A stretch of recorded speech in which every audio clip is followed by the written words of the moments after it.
I welcome you all. Whenever we talk about defense, we had Raksha Rajamantri, and he has spoken about his heavy word called Atmanirbhar Bharat, the self-reliant in defense, basically. It's of course is a great move as a country, as a India with such a vast geography, national security at stake. We need that sort of capability. But it's also important to understand it's beyond security. It's about the industry. It's about building on technology. And that's what we are talking about. We are talking about the fundamental of defense sector in India, the aerospace and defense, basically. How are we going to take a leapfrog in some of the technology we are talking about and some of the existing technology which we already had? So here, our fundamental discussion will rest on research and development, how industry can take advantage, what are the challenges we have, and then we have a STEAM panel to talk about. I'll start with, of course, the DRDO, sole agency of Government of India, conducts heavy research. It now focuses on the core technology. We have Tejas LCA, which is right from the DRDO, ADA, so which is one example how we have succeeded despite so many failures, so many years. But now, not only succeeded, we're talking about giving it to other countries, building capabilities of other countries. So it's about industry and it's about economy. So, sir, we'll start the first question, and I would like to ask you about when we talk about research and development in India. Look at the budget we have. We straight away go at the heart of the matter. Say, for example, United States, such advanced country, though not in comparison, but has a budget about 60, 70 billion in some of the projects they invested. While we talk about the DRDO as a whole, so about 2 3 billion, which is just about 6 or 7% total budget. How are we gonna put emphasis on defense technologies if we have that sort of budget in R&D? What we can do now, where we are now? If you can just put the perspective. First of all, thank you very much to BW for organizing this conclave.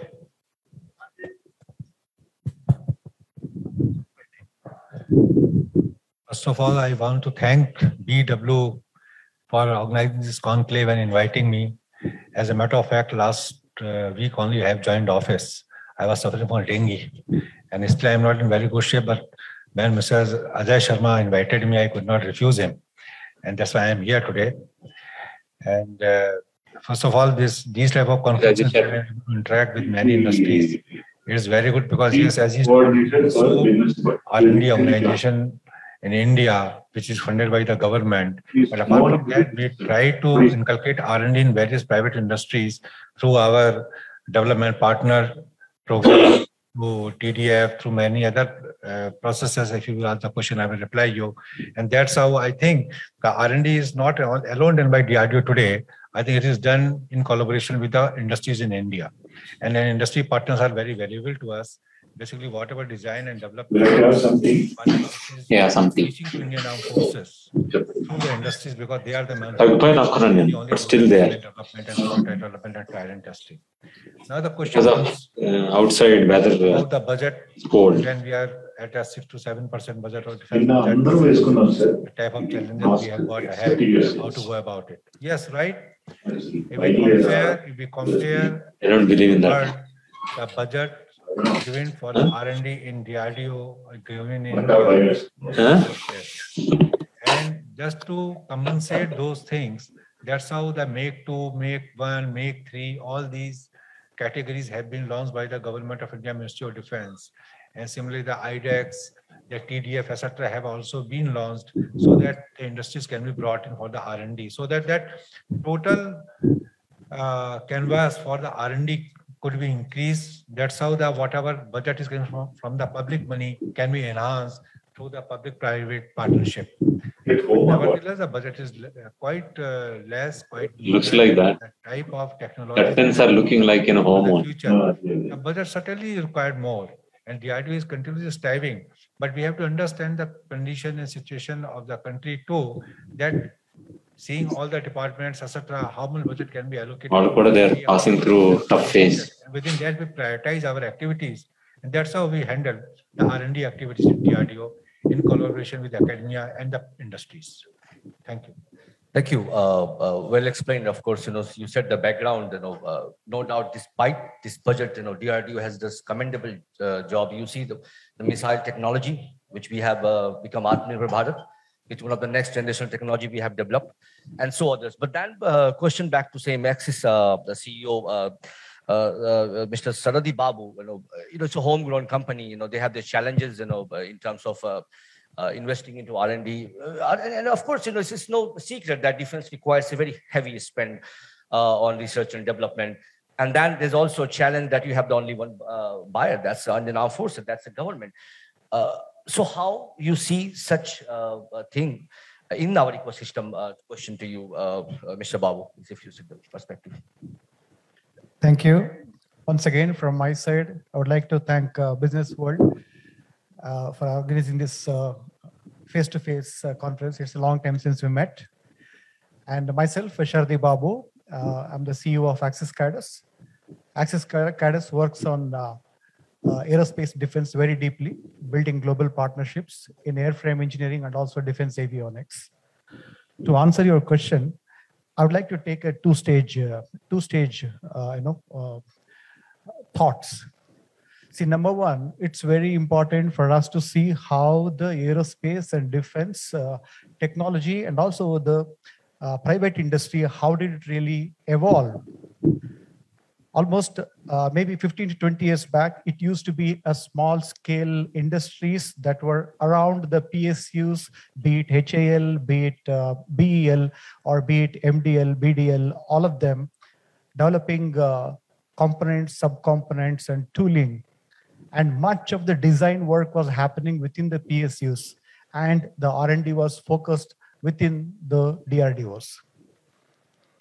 Slowly, when we started realizing, and then the government started promulgating the DPP, starting from almost 2001 onwards, and how it evolved for almost more than 2 decades now, that evolution was very, very important. And the policy also kept changing, and from 2006, DPP 2006 onwards to DPP 2008, 12, 16 in Goa, and then DPP 2020 now. It's a significant evolution that has the country has undergone, and also the PSUs themselves, and the DRDO, and the MOD, and the private industries.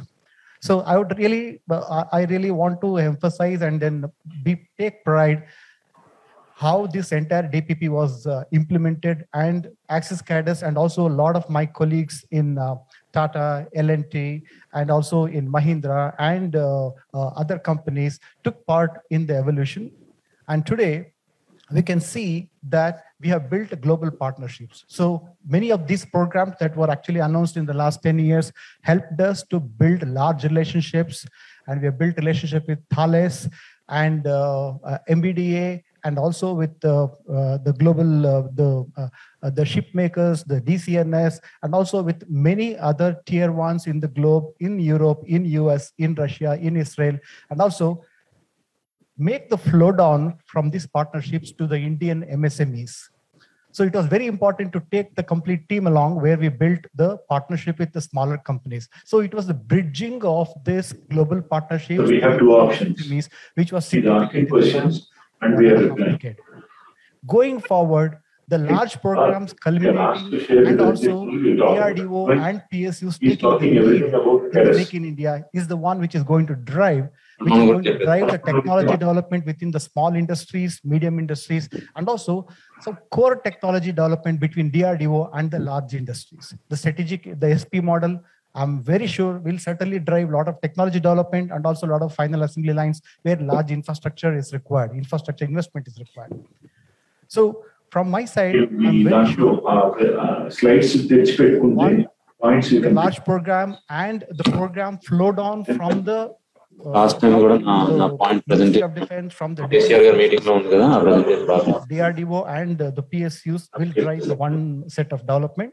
And also certain programs wherever we have the global partnerships, making them to really do co-design, co-manufacture, and co-develop in India with the Make in India initiatives and the Atmanirbhar is the second route by which the Indian defense industry can develop. So these two will be very, very significant. Investment also, and from the technology. So certainly, you the policy aspect, how it has to be driven down from top to bottom. But you also threw interesting word MSME, which will come later about that. First, we said the basic understanding about where we are. We often see the global world, basically, how it is improving in terms of technology, especially in defense. It's changing every moment, and then when we have somebody to talk about that, he will bring the global perspective where we are now at the moment. How much is the gap we have? On the presentation, spend in terms of Mr. Samit Ray, he's a regional director, government affairs and public policy. South Asia, Raytheon Technology needs no introduction, of course, new generation capability around the world and also presence in India. In a big way. Mr. Ray. Thanks, Manish. I think you touched the right point. Globally, most A&D companies tend to invest a lot in R&D. From Raytheon Technologies perspective, I think we are close to 5 billion plus in R&D alone. Having said that, we have also seen the Indian industry come about a long way by way of capability, by way of investing in tools, training. We became Raytheon Technologies last year after the merger between UTC and Raytheon. But even before we were UTC, till about 2020, we were the first OEM, one of the first OEMs to set up a helicopter manufacturing facility with a JV with the Tatas. We were the first ones. After that, subsequently, we did sell it to Lockheed Martin. But then there was no business case then, 15 years ago. From then till 2021, I would say the industry has come a long, long way in terms of building capability, building skills that is required to come up to the global supply chain levels. However, as you know, the aerospace and defense industry is the highest end of engineering. It requires a lot of investments and a long gestation period for returns to come in. So one, you will have to be very, very patient. You will need to have deep pockets, and you will need a lot of skills that are typically not available in other industries. One of the other factors that we also feel is that the margin of error in defense manufacturing is exceptionally low. You do not have the margin of error. You can have a margin of error in auto industry. You can have it in any other industry, not in a defense industry or an aerospace industry. I'm sure DRDO will agree with that. So that being the case, the time taken to qualify the supply chain, 70 plus supply chains that have been developed over the last 1.5 decades. It has taken us 1.5 decades to build that supply chain. We run 4 manufacturing facilities in the country, 2 engineering centers, and we remain invested. We feel that in a long-term growth story, the India growth story remains intact. The potential of the aerospace and defense industry over a long horizon of, let's say, 2 decades is extremely strong in India, extremely strong. You have an extremely solid base of English-speaking engineering graduates coming out every year. No other country can boast of that. All you need to do is probably increase R&D spending in the Indian defense industry. Indian industry needs to increase that spending. If they increase that spending, I'm not sure we're going to get there in the global supply chain. Thanks. On this. And first of all, it's inherent to believe that we can do it. And I say always behind the inherent, how can we add that? And the spend is, end of the day, how much money we have to spend on this and how much money we are willing to spend. So end of the day, it's about the putting first on the technology. What has the interesting thing about COVID has brought, is R&D budget from this, and thanks to that, we have a few gentlemen here. We also have our panelist up there virtually. I would like to introduce Shri Arvind Lakshmi Kumar. He's a founder and CEO, Convoy Medical. It's our homegrown company. The faith we have in our technology, in our effort, and he will reflect on that. How much is the gap there, and how much we are doing. To you, Mr. Arvind Lakshmi Kumar, please. Hi, can you guys hear me? Yes, please.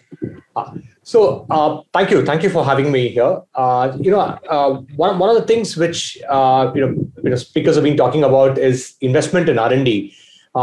We set up this business about 8 years back. Over 300 crores in R&D has been invested, and our focus has been in building electro-optics and imaging systems. Right? And traditionally, what's happened is all these electro-optics and imaging systems have come as CKD components or assembled components from the supplier, whether it's Elbit, ITL, or Thales. Our focus has been, can we build all these electro-optic systems ab initio from scratch? So we are private equity funded. A large number of marquee venture investors are backing us, and we built all these technologies ground up. So over the course of the last 8 years, 300 crore investment has gone into it. Now, fundamentally, the problem, the problem is really not about investment, right? Because you're spending the money, you're building fundamental technology. But after you've built this technology, it's now that we are seeing, government essentially adopting, IDDM or specific, clauses which help homegrown companies which have invested in R&D to possibly have a good standing here.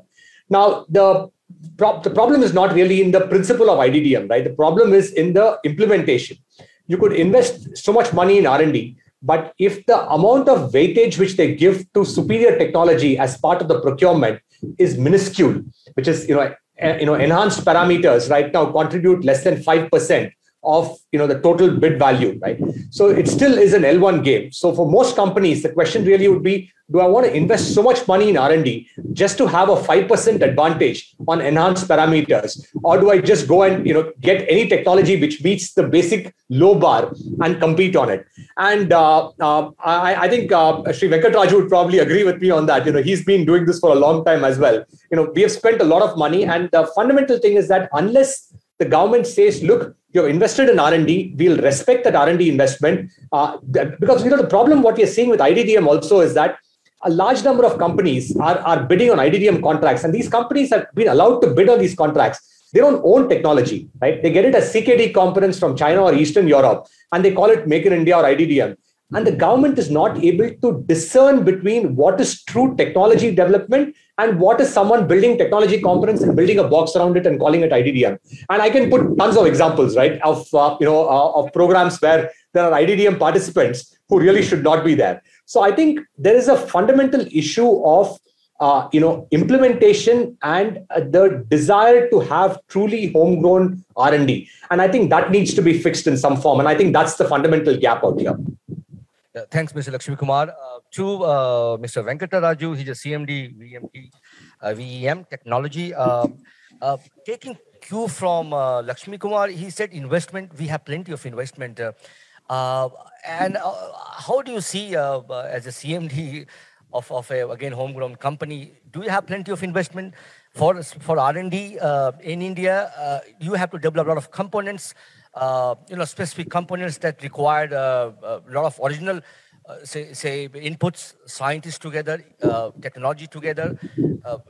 And it's not about license production that I'm talking about, basically. How do you see that the gap is there? And also particularly focusing on the investment. To you, Mr. Venkata, to comment on that, please. First of all, thank you for the opportunity to participate in this particular conclave. And I agree with what Arvind Lakshmi Kumar said. See, we are about 750 engineers. You can imagine the size of our company, the type of an R&D spent on it. And we are one of the major partners to DRDO. Thanks to DRDO, we have a lot of opportunities. Partially, we have recovered the cost from DRDO because DRDO is engaging us for various programs. We have executed roughly 350 programs to DRDO. So in a way, we are learning and earning. Both we are doing, in a way, some extent. But when it comes to IDDM, for example, we are developing an ATGM. Okay, so it is in a huge cost of development. Close to maybe 1 million man hours, and then it is huge money involved in the development. And we have to compete with many companies. What Lakshmi Kumar said. So yeah, and also sometimes we also have to compete with the government-funded organizations. Yeah, this is where I think you need to, MOD to do something. Yeah, thanks for putting the perspective. But question back to again DRDO. DRDO is always at the heart of innovation in India, and of course with the challenges. I'd like to ask Mr. Dwivedi about.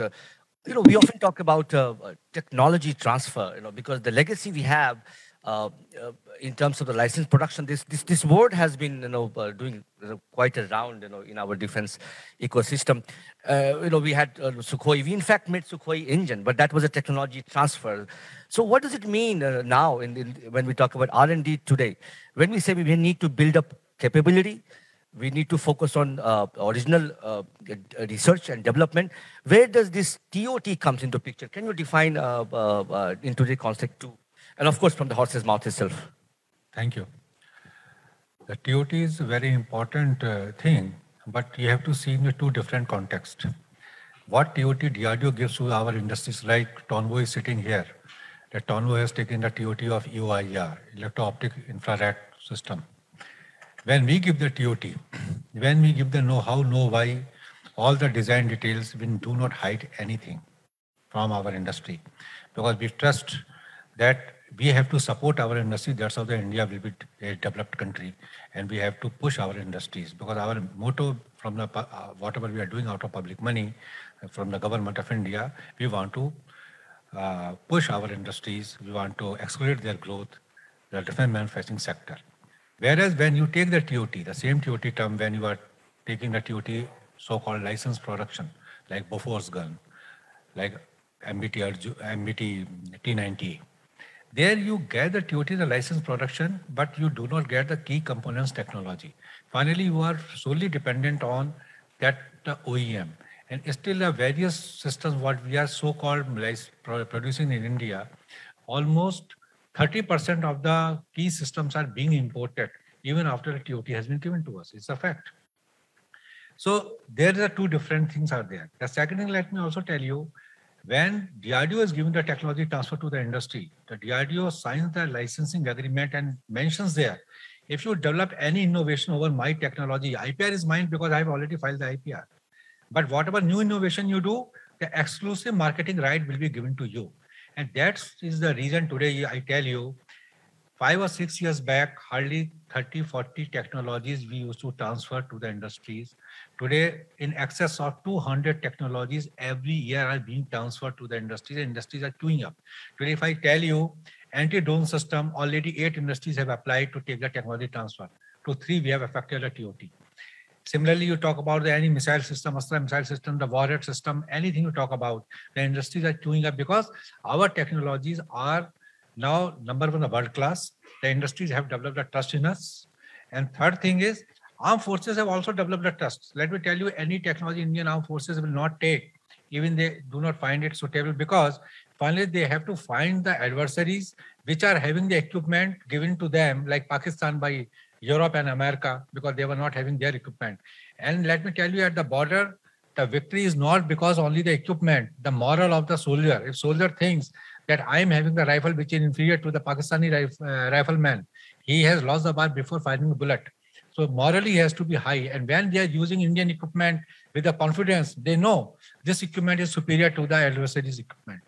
So this is the technology level has come up. And I will also like to tell you, today we have more than 1,300 technology transfer we have done in DRDO. 2,100 lead system integrators are working with us, and 14,000 plus industries are working with us in our ecosystem. And let me also assure you, each and every industry, starting from small, medium industries to the lead system integrators, like all the what you take, we treat them equally at par, and we ensure that our entire ecosystem of the industries is kept intact. I give you the example. Here, Mr. Rohit is also saying earlier he used to be with Tata's, and he will be able to tell you correctly about it. That artillery attacks, advanced towed artillery gun system. There are 2 lead system integrators, Tata's and Bharat Forge, and there are 462 industries in the ecosystem. They are in the supply chain. And let me tell you, as per our contract, not a single supply chain industry can be changed by any lead system integrator until unless my lead system integrator says that supply chain industries quality-wise not competitive, cost-wise not competitive, or schedules they are not able to match. Otherwise, we do not allow, because when industry, they are associated with us right from the beginning of the project. Even a small industry, they invest. And the time when it comes for the supply order, etc., that is the time for them to earn the profit, because companies are run for the profit, not for the charity. And at that, with that knowledge, if the industry is not getting the supply order at the time when the real orders are coming from Indian Armed Forces, then we are not doing justice to them. And moreover, their capability, their enhancement in the capabilities are going to help DRDO a lot, because finally, when they are coming as a development partner with us for various projects, they have got the capability, like just Mr. Raju was telling.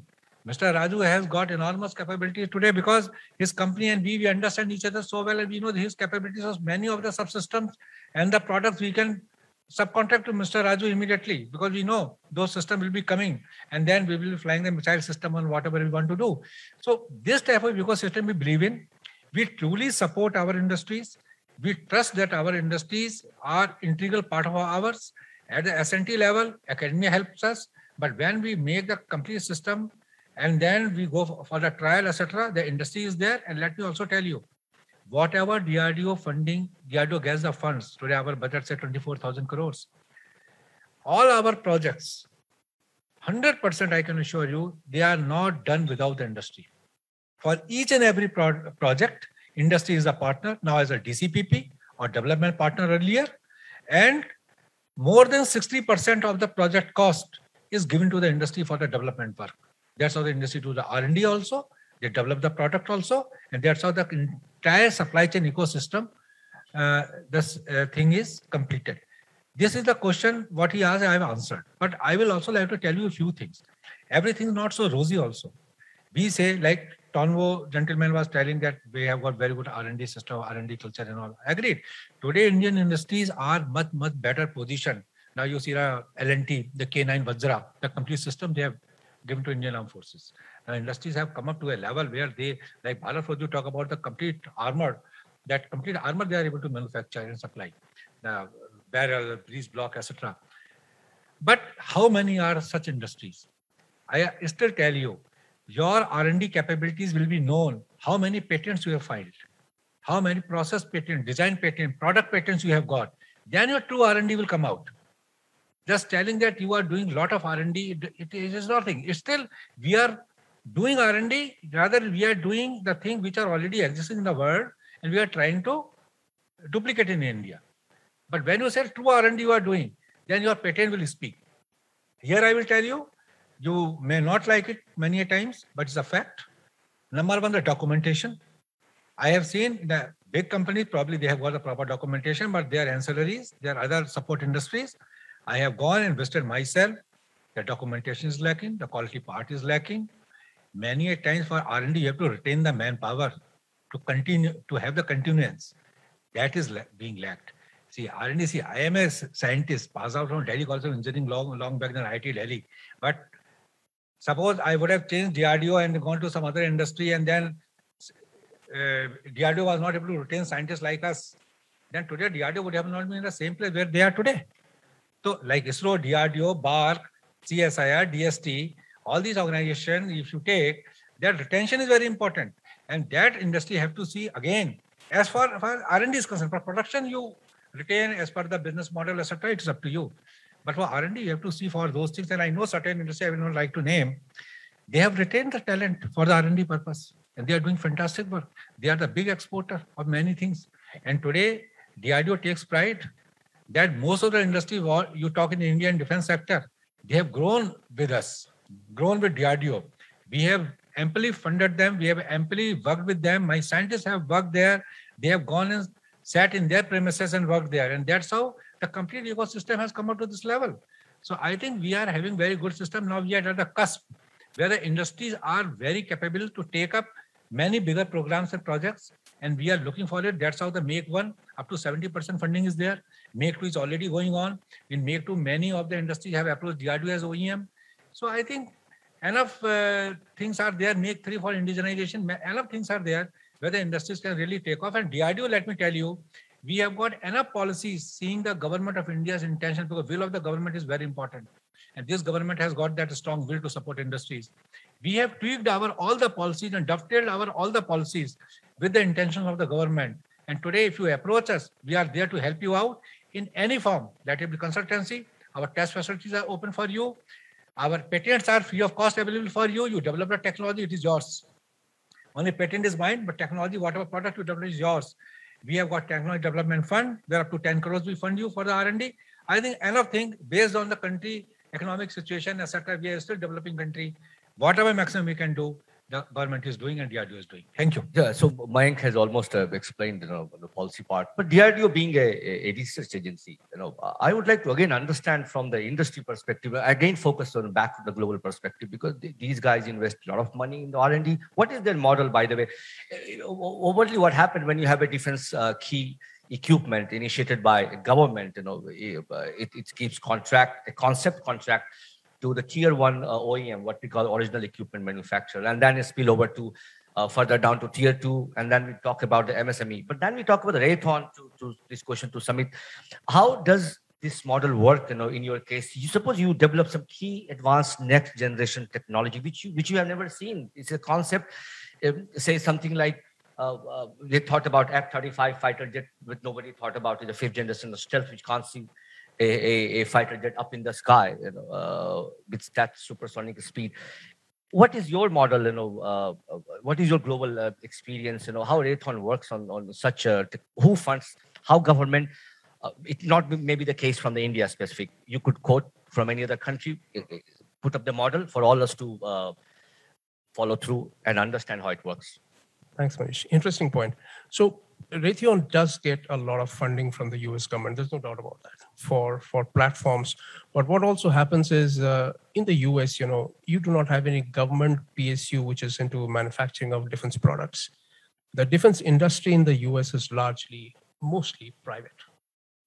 Companies like us, companies like other OEMs who are into defense manufacturing and extremely high level of R&D, which is supported by the government. Mr. Dwivedi makes an interesting point that they will hold the patent, and it is on the patent, depends on the patent, how many patents you have filed. That actually indicates what kind of R&D you're doing in the country. But interestingly, between US and India, what has happened over the last 7-8 years, 4 foundational agreements have been signed. Earlier in the 80s until about 90s, India was under a lot of ITAR restrictions. And these foundational agreements were not there for sharing information, for sharing technologies. Now, all these agreements that have been signed paves the way for sharing of technologies. Raytheon is working with DRDO on a very interesting project, which is called iStar. It is under the DTTI mechanism of co-development, co-production. If that happens, what happens is there is technology transfer, there is Make in India, there is local industry participation, and at the end of the day, the technology would be partially owned by India. So that's how we operate. So DTTI is a good mechanism. I don't know if a similar kind of mechanism exists with other countries or not, but increasingly, at least with the US, we are seeing that US has already designated India as a strategic defense partner. So that allows a lot of ITAR restricted technologies to be transferred to the country, or at least shared with the country.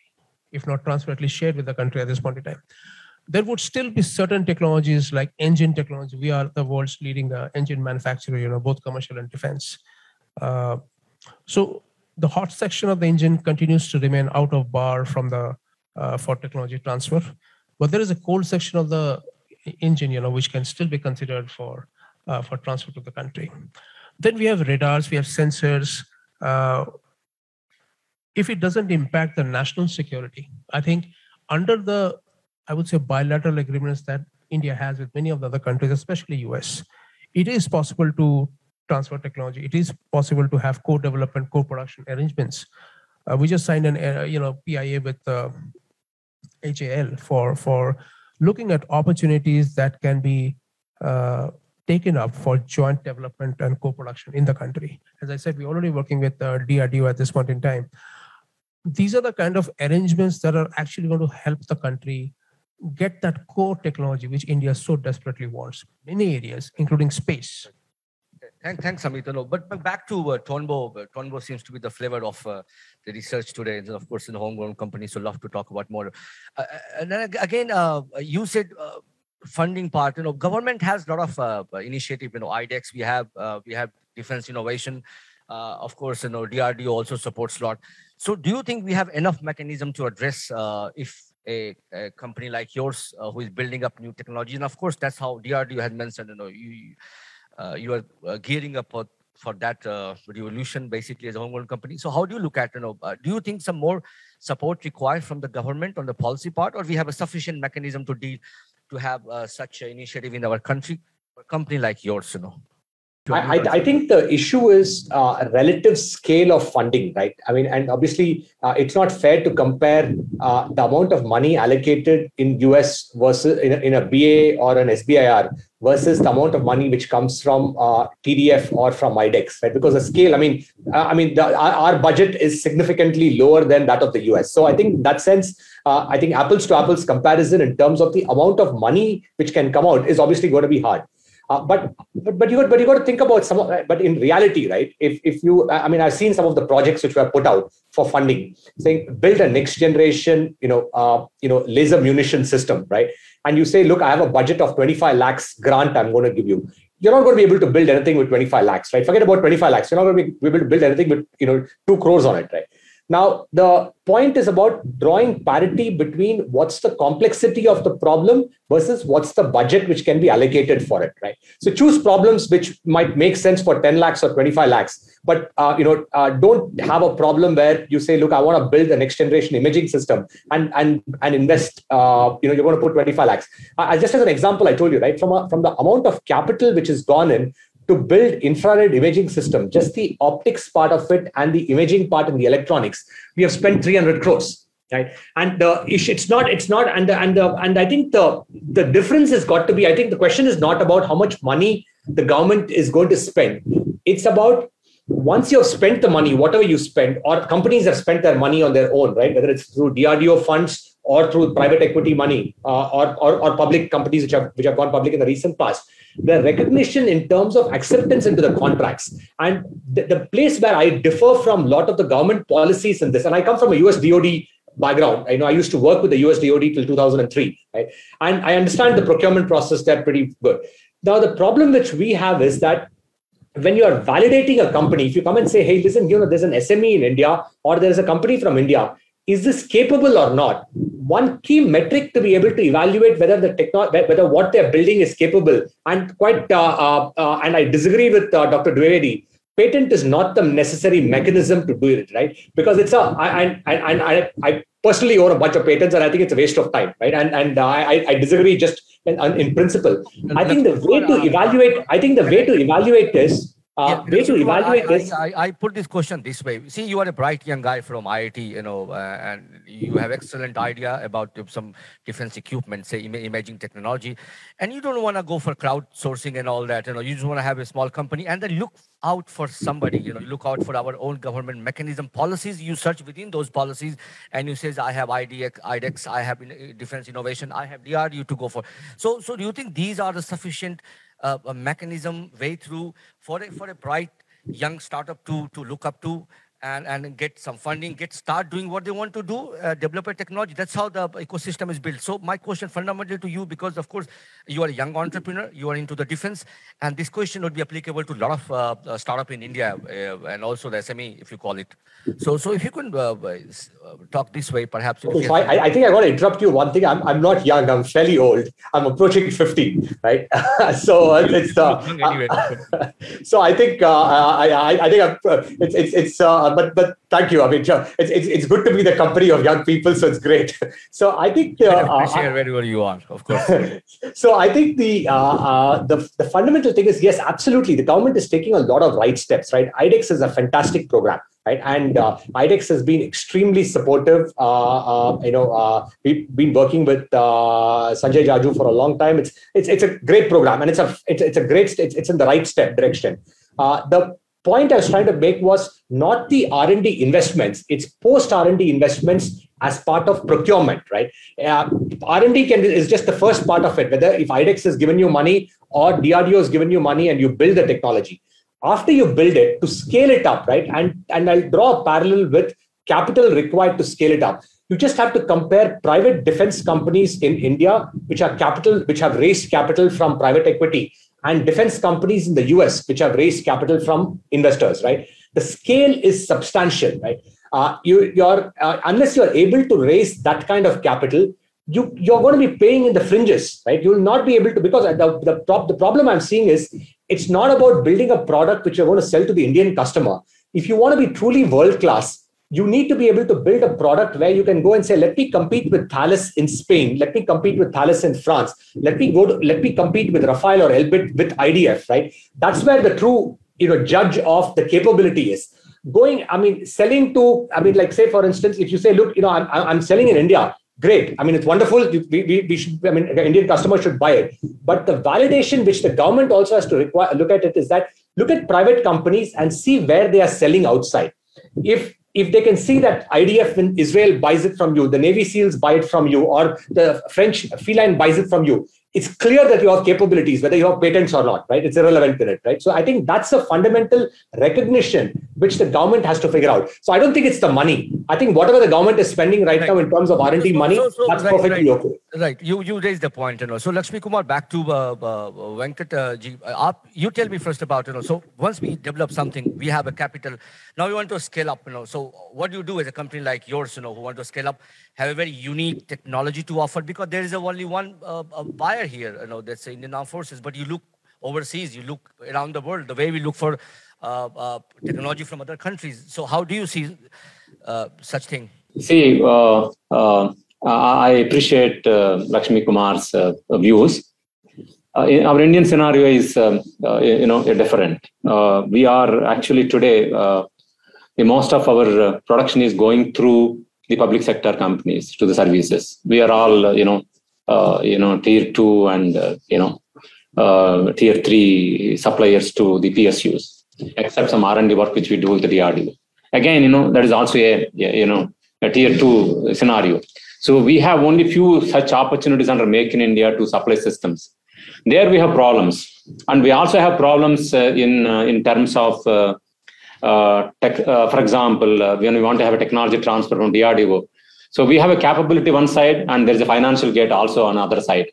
So your capability alone is not sufficient. Your R&D alone is not sufficient. Suddenly they put your financial gate is so high. So there's no comparison of technology versus technology capability versus our production capability versus your financial gate. So there's a true measures or the validation methods are not appropriate today to support Indian companies like VEM or Etanbo or some other partners who have worked from last 30 years with the DRDO. With suddenly companies who are coming in last 5 years into this particular system and competing with us. So there are many challenges for Indian company to invest. But I strongly recommend for any startup company or any other company, they should have an alternative business. Otherwise, they can't survive in a only defense business. Right. Well explained. If you can, please. Mr. Raju, very nicely you have told one thing, and you are right, basically because we are working together, we understand. But let me tell you, when we talk about what Tonbo was also telling and about post R&D and after TOT, etc., where is the order? Basically, finally, the survivability of the company depends on the supply orders, etc. And this is a very burning point because all the time the industry is asking this thing. We have invested so much, but where are we leading to? Also, let me tell you, here 2-3 things are there. And very openly and candidly, I'm telling you and try to understand the point. I give you one example. I think you know very well Dr. Jagannath Nayak, Director Chess. Am I right? Yes, sir. Yes. And me and Jagannath, we joined together DRDO in 92. He was developing the FOG, fiber optic gyroscope. And then when the development was going on, we used to import the gyroscope from Israel for our various systems. Right from you talk about the Avro aircraft to Arjun to BrahMos missile system, anytime you talk about wherever gyroscope is required, it was standard import from Israel. And we used to import, as I remember, that time I was in RCI, I joined in 92, for 25 lakhs per piece. The day our technology was developed, then we thought now we will be able to push our thing. And immediately the Israeli brought the prices down to 15 lakhs. The day this technology was transferred to Bell, they brought the price to 8 lakhs. Now they have brought the price 1/3.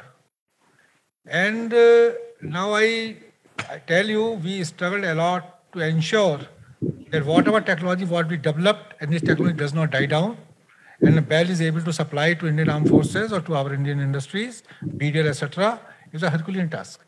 Because finally the scale of economies, it was not working out. Where the 25 lakhs down to, they have come to 8 lakhs, and still you are not able to maintain less than 13 lakhs because your cost was not coming. So these challenges are coming, and that's why we are now thinking in the ministry that rather L1 concept come to H1 concept. But here again, I will tell you, it is a word of caution to all of you. Basically, it is the correct business I am telling you now. Now I'm not talking as a scientist. Now you talk about the Make 2. In Make 2, what happens? And it's not happening, it will happen. Like Tonbo has done very good work in EOIR and many electro-optic devices. Then another company might be very small scale. They have not invested even 3 crores in the R&D like Tonbo. They under Make to take the project and they collaborate with some OEM. And the same product what Tonbo can make for 5 crores, they will supply for 2 crores because they are getting from OEM complete support. And that will not be indigenous product completely. That will be the backdoor entry of that foreign company through Make 2. And those competitions are going to come to you. Basically, this type of thing, when we talk about the L1, when we talk about H1, there's a lot of, I tell you, I say H1 also, you talk about the big companies, the companies who are coming through OEM, etc., they will qualify. Under Make 2, they all will qualify. Because finally, when the contract is being given, they are all qualified as per the thing. Yes, now government is sincerely thinking how to go for quality and cost-based selection. So that this L1 business is out, and somehow we bring in quality and cost-based selection so that we can bring in our Indian companies up. And that the way policy takes a turn, it will come up. I want to tell this point. Thank you. Yes, sir. Thank you, sir. I have a small point, sir. Yes, please. Especially to Divedi. Sir, first of all, we have a lot of enjoyment. We were a successful production partner for Akash, and we have delivered many systems, and then it is a major system for our Army and Air Force. So that way we are very happy. So maybe even on the fiber optic gyro also, we are very happy if we get an opportunity. We will try to compete even any company in the world. So okay. So maybe today, the current partner may not be able to compete, but we'll be able to complete. See, our other interest is, the request is the financial gate for for example, VEM has started in a 10 by 10 room 30 years back, and then a long association. Today we are a large company, one of the top 10 companies in the country today. So we also want to grow, but suddenly the financial gate is stopping us, because today the financial gate, if you look at it, no big company is bigger than VEM in terms of defense business. They are big in other areas. So therefore, there is unfortunately, you are putting a financial gate, which is stopping us to compete, to associate, rather continue our association at a system level.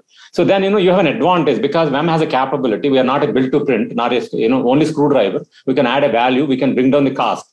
That opportunity, both of us are missing. We are missing as a company to associate with you or continue our association at a system level. And whereas you are missing out VEM, for in a company with a financial gate becomes, they look at everything from you. But whereas VEM, companies like VEM, they can really help you. So I request you to review this financial gate, and then, it benefits many of the companies who are associated, not only VEM and Tonbo, and there are 10, 20 companies who have grown with you. I know we all keep meeting, because we're all friends, even though we are competitors, but we're all friends. Maybe I think you have to seriously look at it. Maybe I think that is one request, sir. So there's a policy suggestion, of course, to DRDO, and we have a lot of policies, and of course we have DAP 2020, which has so many clauses. I have yet to figure it out. But again, back to fundamental. What about the research and development? We are talking about the policies, and again, I would like to bring Mr. Babu on this. How do you look at these mechanisms as far as your company is concerned? We have Make One program, we have IDEX. We have startup initiatives from the Ministry of Defense. Does these kind of mechanism work for you, or have you ever approached, or you just gone out for the crowdfunding and you started build up on your inherent belief? A very, very important question and very good points made by all of my colleagues. Just to give an example to you, Manish, we built almost one of the very indigenous, most crucial radar data processing system almost 15 years back, where we could integrate the tracks from multiple radars, both defense and civilian radars, and then you can distinguish the overlapping of the radar tracks and a very special algorithm. But we could win maybe one program competing with all in the L1 scheme and other things, but we could not win further. So it was not easy to sustain the R&D that was invested into this thing. I could sustain for 1 year, 2 years. So I agree with them absolutely that as a private industry, I need to win. I can fund my R&D only when I have business. So I have to keep winning the programs. And so the program has to flow down. So we had to now focus on sometimes, okay, you go on to build partnerships, then you go on to even to bring in certain technology from the OEM, and then also focus on certain sectors. Second example is we built one of the jammers. Earlier it used to have brute jamming, but later we made a very smart jammer, and we competed with Bell, and then we won a program. Again, we could win one program, but the next programs were not easy. So making an L1 and competing. So when you come to the fair field for L1s, you still have a combination of people who really do R&D, but who do not do R&D also, but they can win the programs. So you really somewhere lose out when you are on the way. And then also coming to the scheme IDEX, make one, make two. Yes, it's an evolution. So it's an evolving thing. So how many programs have gone into make one, make two, make three compared to what has gone into others? It's, that ratio is very, very important. And who are the people who are actually participating and competing in this? Are they true R&D agencies? Are they two R&D companies? Or there is one R&D, but there are three, system integrators, or mix of people who bring the product and then sell. So there is that area needs real some more looking into it, especially the qualification criteria of MSMEs who participate in this. What exactly? It is just the revenue is the only criteria, or you have some more criteria where true R&D people are able to participate and win those programs. Okay, that is one. And long-term sustenance, yes, also DRDO, while they're working on certain core technologies, it's very important. I will not say peripheral technology, but the non-core supporting technology and the core technology and supporting technology also need to evolve. There is technology even in the making, in the manufacturing also. Not that every manufacturing industry in India is able to match the global OEM's requirements. So you need a lot of technology and even way of working, documentation, and how certain nuances from design to, from conceptual to design. How do you address the parameters, the R&D parameters? How do you really address the technology? Technology getting into design, how do you address? From design getting into manufacturing, how do you really address the problem? So there is a lot of technology even in those areas, stages also. And certainly we need some exclusive treatment for people who really do a core R&D in the private sector. Thanks. When we are embarking on something so important in defense, we should look for the good model around the world again. I remember I was in Israel as a young journalist. They took me as a guest of foreign ministry in 2000. And I remember they wanted to see me a new technology we're talking about. Now it's in the vogue, in fashion. It's called unmanned vehicle, basically unmanned system, what you call in the broader context. Remember 10 years ago, I remember the figure, they were talking about some $500 million. They were putting it without having a very concrete order. So this is about the dichotomy we are talking about. Order and investment. Of course, we have the one buyer, so we'll have a limited order. But then how will you invest? Could you see the futuristic technology coming up? It is this question is for the private industry in India, which is emerging, which is trying to get into the space so important for the security or for the industry. How would you see? How would you look at such things? But that question is on DRDO. While we are developing unmanned systems, say we have Aura, we have Ghatak, such system.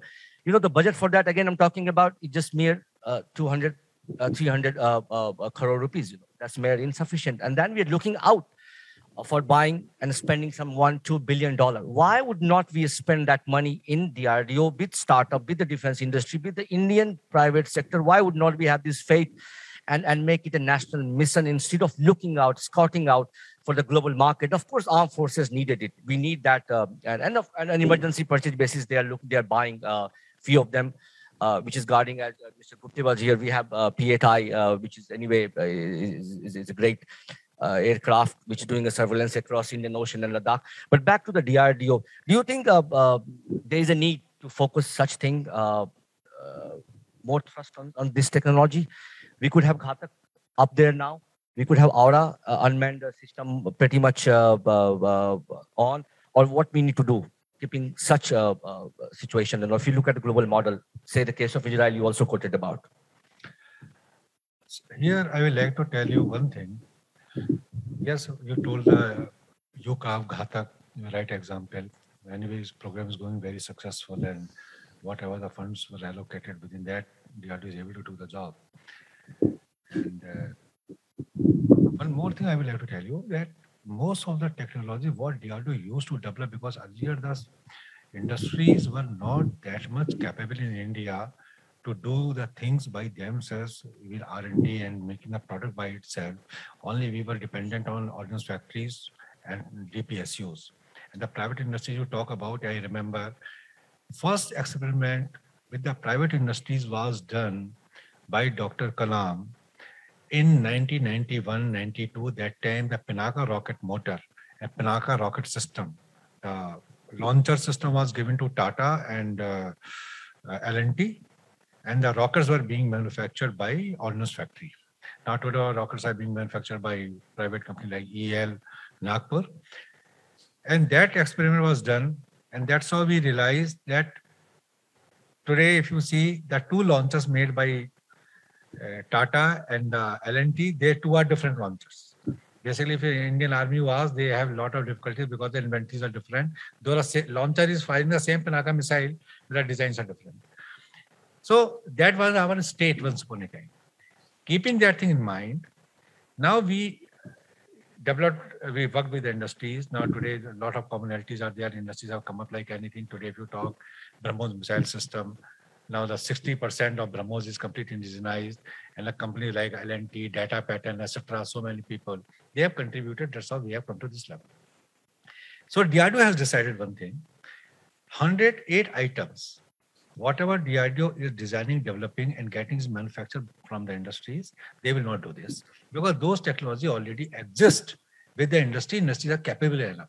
And when you talk about the UAV, UGVs, bridging system, etc., so many technologies now we have left open to the industry. Otherwise, earlier industry used to complain, and DRDO develops those technology. They get some development partner. Only that development partner gets the orders from the Indian Army. And because we are developing, we are also having the capabilities, but we are not allowed to do the competition. So these type of things are occurring, and keeping those things in mind, that's why DRDO has done this release of 108 item list. We are going to release some more items also. The DRDO will not touch them at all. Let industries do it because they have got the capability. Similarly, that 209 item list, the Ministry of Defense has also made, where they have mentioned that those things will not be imported. That can be done by Indian industries. So overall, we are trying to cover up the gap of the funds, how to go about it for our R&D, etc. Somehow through industries, because we are completely one ecosystem, DRDO and industries. As you rightly told, the UCAV, etc., you are having lesser funds. But how to generate those funds? How to get the funds more? So that's how we are trying to, whatever the industries can do, we want to have a development partnership. Like with the L&T, we have got partnership in such a way, in some projects, they have funded partially the project. In some projects, that BEL has funded partially the product. So that's how we are trying to cover up that gap. But you have very rightly told, yes, funds are the crunch, and without funds, there's high-end R&D, the niche area R&D and technology development becomes difficult. Because today we talk about the AI. AI is going to take the future warfare. Finally, it's a tool. Finally, a human being has to fight the war. But AI is going to support in a big way. And absolutely right. After 10 to 20 years, you will find the AI is going to play a major role. Who is not into AI, probably they will miss out everything. And now I am the member of General Ranveer Committee for the Technology Modernization of Indian Army, Indian Armed Forces, where at the base of Honorable Prime Minister, the Honorable Raksha Mantri has formed a committee, and I am the member in that committee. And we are working on how good to go about the modernization, the right communication, like AI, etc., everything. Let me tell you, this modernization and the futuristic technology when we talk about is not that simple. We say today, 5 years it will be this, 15 years it will be this, 30 years to 2050 will be this.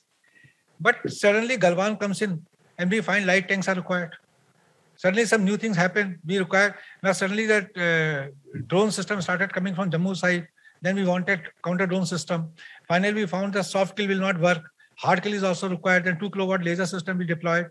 So see, the war scenario and the technology scenario is so dynamic. That's how you see that iPhone 5 to now iPhone 13 Pro or something has come up. Just small minor changes are coming every year, every 6 months. But this is the way. So yes, we are geared up and we will do the best. But I tell you, DRDO will do everything with the industries only. We are integral partner of the industries. Right. So of course we need a mix of technology. Nobody say we only should have. But then question is larger here. Is it, we have a success story in information technology. We know that we had this software revolution in India. Our brightest minds are working across the world in India itself.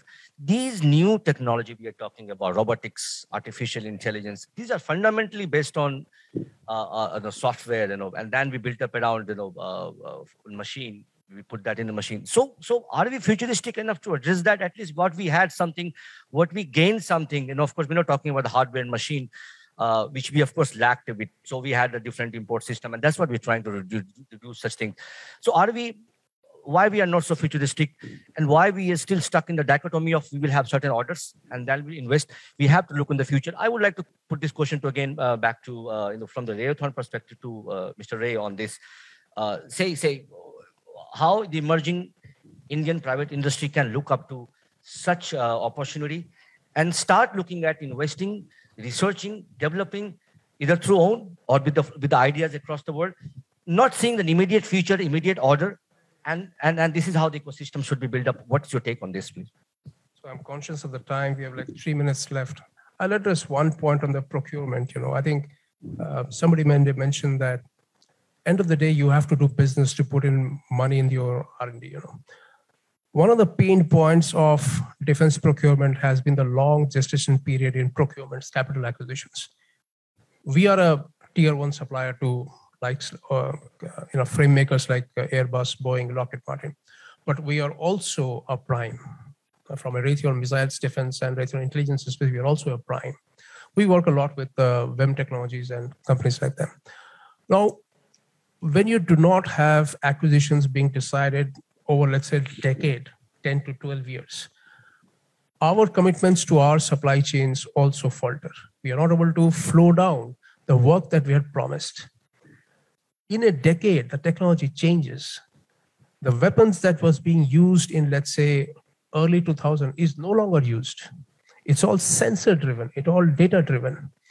So this is the next generation warfare. If you have to fight a war with, let's say, China or in Pakistan, it's not going to be the soldiers on foot, no more. It will be radar, it will be surveillance. So from that aspect, I think Indian companies have an IT background. A lot of Indian companies have an IT background. You'll be surprised to know that the auto industry is coming up very, very nicely in the aerospace and defense sector. They're quite capable of adopting artificial intelligence. They're quite capable of adopting 3D technology and 4G.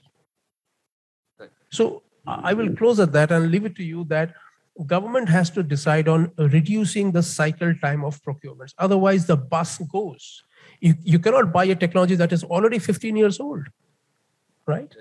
So coming closer to the session, but there's some last important question it remains. About government used to have tax policies, incentive for doing R&D in your company, which has been taken off. I would like to have a quick inputs on all of you, if you can say one word, how important such things should be brought back to you, Babu, and then to our esteemed panelists over there. Absolutely. The incentives for doing the R&D needs to be brought back. And also the complete, the independence or the R&D agencies need to be awarded with either funds or with programs or with projects where they're able to sustain and then visualize themselves in continuing the R&D and then bringing the R&D into effect, production and sale, and also into export. Okay, that is the most important thing. Right. Thank you. To Mr. Lakshmi Kumar, if you have a again comment, I know you have you're not worried about investment, but on this aspect, if you're looking for government in terms of tax incentive, which could encourage you to invest more, do more research, collaborate more on this policy aspect, a quick comment, please. So just a quick point, right? So irrespective of raising capital, so we have an R&D center set up in Europe. And the only reason we set up an R&D center in Europe is the government gives us about 50% of our tax dollars spent on R&D is reimbursed by the government. We are building graphene polymers for next generation infrared imaging systems. And the European Union refunds us 50 cents to every euro spent, right? I think that's a big incentive, right? I mean, and if I have to choose between saying, do I want to spend that R&D in India, or do I want to go do that R&D in Europe? I would choose Europe because it's giving me a 50% offset on my cost, right? I think that's something which, if we can find a way where we can get a tax credit or we can get an R&D offset in terms of some grant, it's definitely useful and it is an incentive. Right. So tax credit and offset in some way in policy direction, you require that. To you, Mr. Raju, if you have a last word on this, please. Yeah, I agree with both of them, and definitely we need both. See, the defense business is a highly capital-intensive business, and it's like chicken and egg situation. Unless you build capability, you will not get business. So therefore, I think both, reimbursing the defense R&D some way, and also some tax credits are, definitely grateful. To Samit, of course, being an OEM in India is an Indian company for me, because you invest, you believe, you come here, you bring your technology. So you have equal point to make. So I'll give you a quick point. Most of the state governments have the PLI scheme. Right now, Raytheon Technologies is looking at investing $200 million over the next few years in the state of Karnataka. Between manufacturing and engineering, what we are getting back is a whopping 39%. 39% is what we are getting back out of the $200 million. That's phenomenal.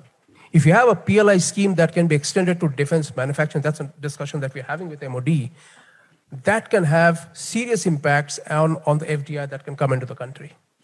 Any country which reduces taxes to 25%, corporate taxes to 25%, gives you a 30 to 35% incentive on manufacturing, research and development and engineering, is a country you should be seriously looking at investing in the future.